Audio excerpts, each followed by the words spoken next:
This is Partners in Crime with Adam Croft and... Not the other one.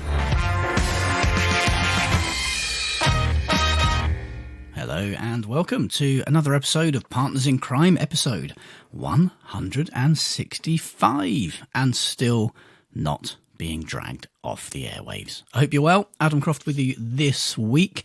Bob, of course, still away, earning some real money, doing a proper job.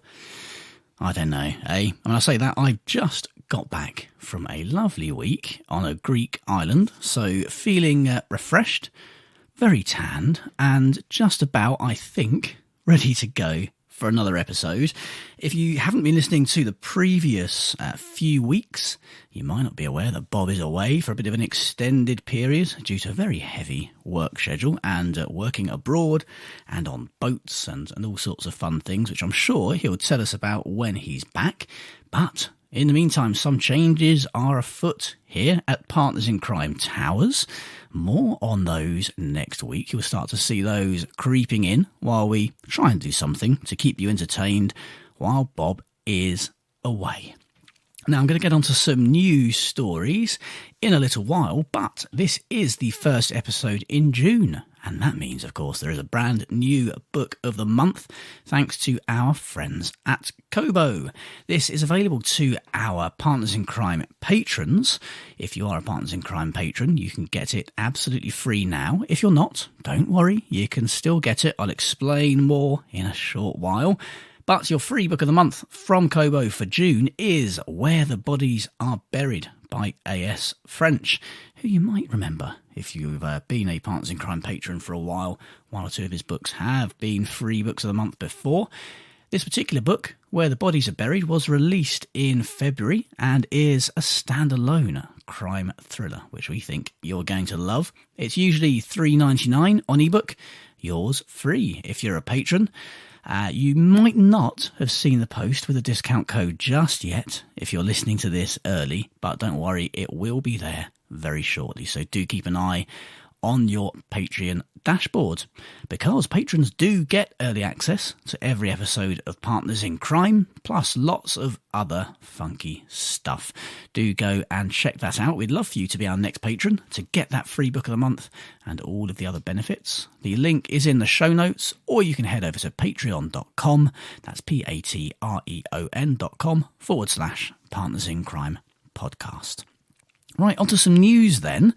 And we've got lots of bookish news, actually. The first thing I spotted is that friend of the show, Gillian McAllister, has a brand new book out. She was speaking to The Independent in Ireland about Wrong Place, Wrong Time, which they say comes with a host of gushing reviews from her crime-writing peers.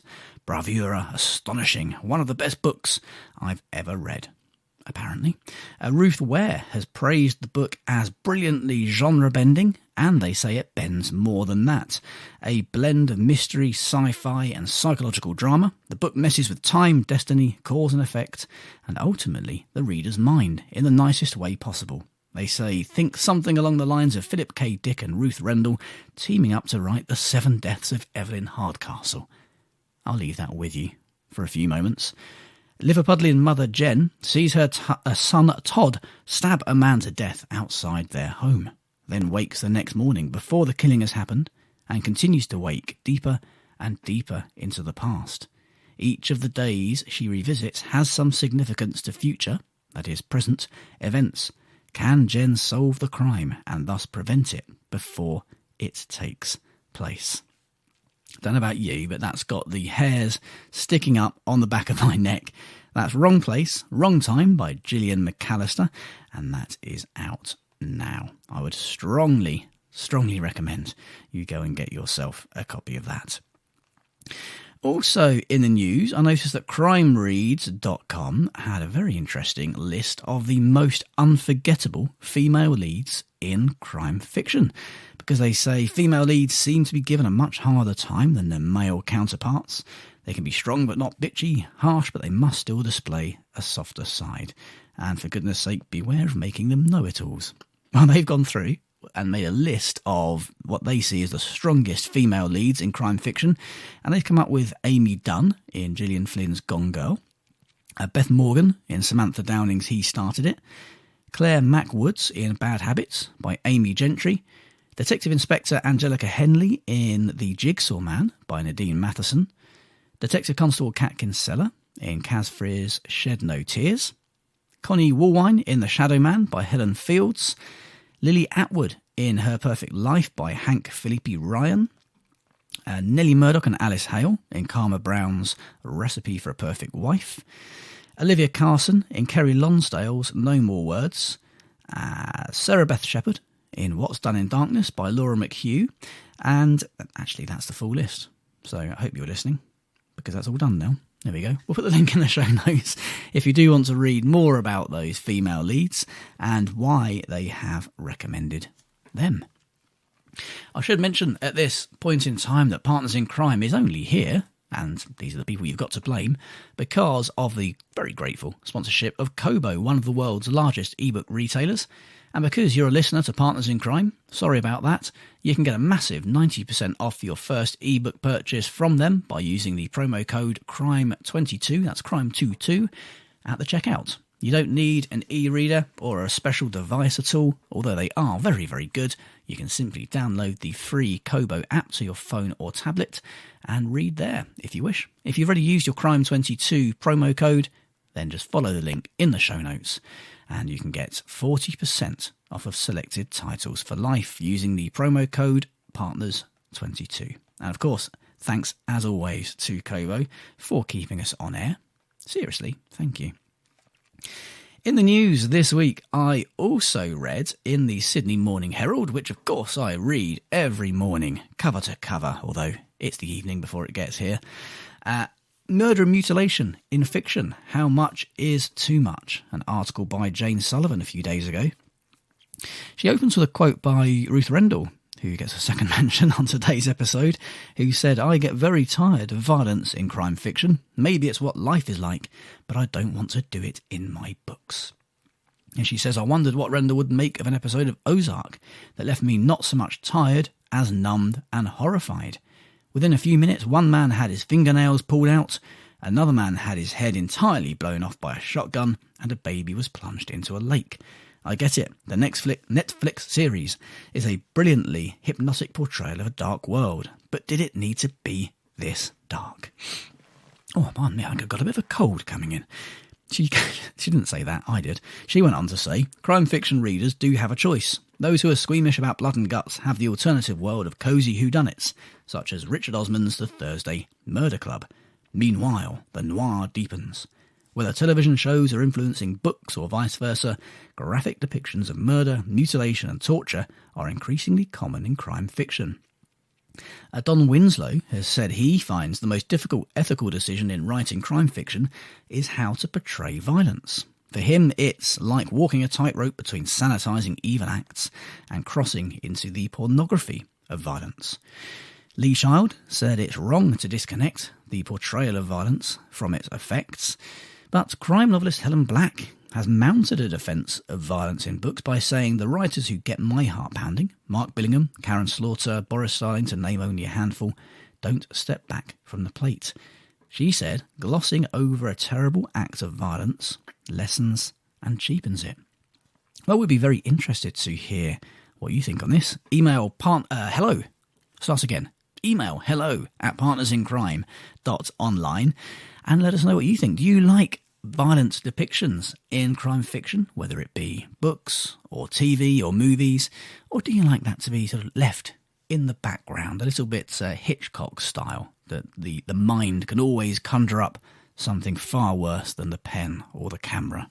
What do you reckon? Let us know your thoughts on violence in fiction. hello@partnersincrime.online.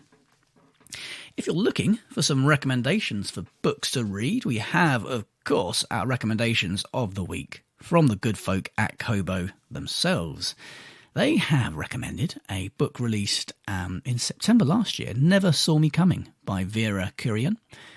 Here's the blurb. It's very simple. Grade A student, grade A psychopath. What more do you need? Erin Kelly, the best-selling author of He Says, She Said, says, "I fell in love with the self-confessed psychopath Chloe on page 1. That sounds like a great book. Check that one out. Vera Kurian's Never Saw Me Coming. It will be mentioned in the show notes as well in case you've missed that if you're out walking or driving and you can't note that down now. And I've also recommended another one from a similar point last year, the Paula Hawkins book, A Slow Fire Burning. 3 women connected by one brutal crime. 3 women determined to right the wrongs done to them. 3 women with everything to hide. Lisa Jewell said, here are characters who are real and likeable, even when they're complicated and flawed. Paula Hawkins is a genius. And who can complain about that? Shari Lapina said, this twisted story with its cast of damaged characters builds to a brilliant conclusion. So, Never Saw Me Coming by Vera Kurian and A Slow Fire Burning by Paula Hawkins. They are your recommendations from Kobo this week. And if you're looking for more books to read, you might be heading off on holiday. Who knows? I know I got in early. I know I'm a trendsetter. You might be planning a break. If you want to stock up on some books, CrimeReads.com have come up with a selection of books of the month. They have chosen, through them, Sonja van der Westhuizen from Crime Fiction Lover has chosen Dion Mayer's The Dark Flood, a compelling rip-roaring crime story peppered with dry South African humour. Megan Abbott of the New York Times Book Review has chosen Elizabeth Day's Magpie. She says, early in the book, a twist comes that made me gasp out loud. And it's the kind of twist that makes you reevaluate everything you've read before. Sarah Weinman in the New York Times Book Review says she recommends Bad Actors by Mick Herron, the newest Slough House spy novel. Juan Gabriel Vasquez, how about that? New Yorker, has recommended Paradise, or Paraday, or Paradise, I don't know. It's a translated book, originally by Fernanda Melchor, translated by Sophie Hughes. It navigates a reality riven by violence, race, class, and sex. How about that? Karen Tanabe, maybe, from the Washington Post, has recommended a book by Chris Bojalian, maybe, called The Lioness. He apparently, is it he, Chris Bajalian? I can't even pronounce the surname. I don't know whether that's a male or a female. I'm on fire this week.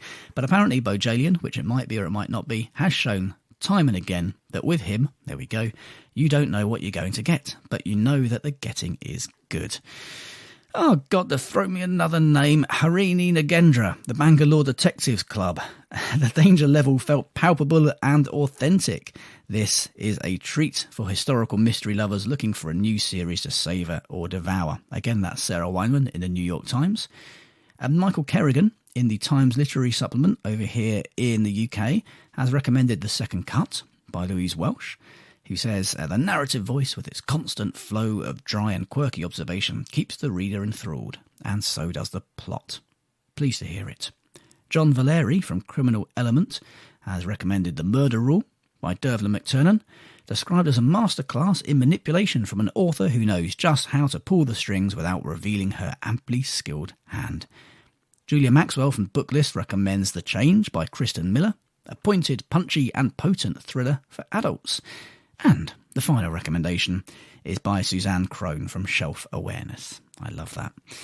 Isabel Cañas, The Hacienda, a blend of horror and mystery with a gothic heart, complete with a heroine on the brink of madness, running into the night in fear. If that doesn't make you want to pick that up, I don't know what will. I mean, maybe bribery? Blackmail?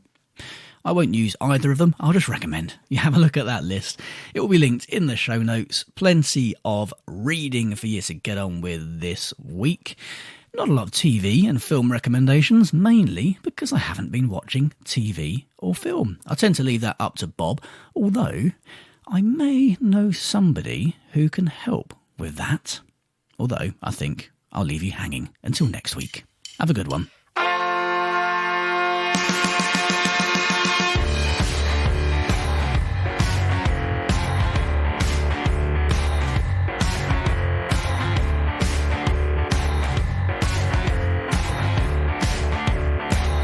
Partners in Crime was presented by Adam Croft and Not the other one. produced by Adam Croft. The theme tune was by the Caesareans. The Partners in Crime logo and imagery were designed by Stuart Beish. Partners in Crime is sponsored by Kobo, your favourite local bookshop, perfected.